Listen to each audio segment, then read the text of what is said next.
Tarixchilar shunday deyishadi.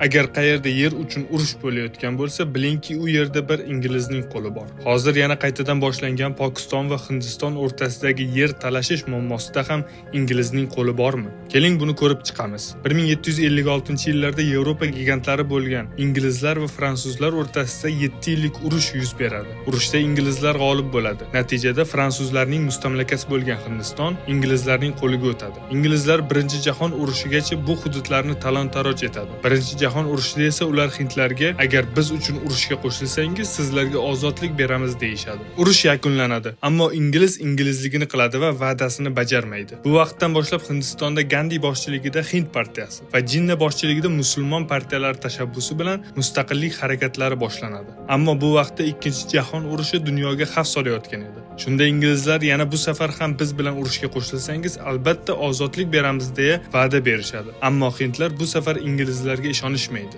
Albatta, axir ko'r hassasini bir marta yo'qotadi. Inglizlar esa noilojlikdan 1947-yil Hindistondan chiqib ketadi va bu hududda hindlardan iborat Hindiston hamda musulmonlardan iborat Pokiston davlati quriladi. Faqat o'rtada bitta muammo bor. Ingliz nayrangini avvaldan tayyorlab qo'ygandi. Ya'ni asosiy aholisi musulmon bo'lgan Kashmir hududiga hukmdor etib bir hindni tayinlagan edi. Shu sababli Kashmir hududi Pokiston tarkibiga kirishni xohlamaydi. Hindiston esa bu odam bizga tegishli deb Kashmirni egallab oladi. Shu tariqa birinchi Hindiston va Pokiston urushi boshlanadi. Urushda Pokiston Kashmirning kichik qismini egallaydi. So'ngra BMT hududida xalq saylovi bo'lishini taklif etadi. Ammo Hindiston bunga rozilik bermaydi. Chunki xalqning asosiy qismi musulmon edi. Kashmir ikki davlat uchun ham juda muhim. Chunki ichimlik suvining asosiy manbalari aynan shu yerda joylashgan. Natijada bu hudud Hindistonda qoladi. 1960-yilda esa Hind suv kelishuvi bilan ikki davlat ichimlik suvini bo'lishadi. Ammo keyinroq Hindiston qo'l ostidagi hududlarga suv omborlari quradi. Pokiston bunga qarshilik qilsa ham foydasi bo'lmaydi. Hindiston men suvni to'smayapman, shunchaki suv ombori quryapman.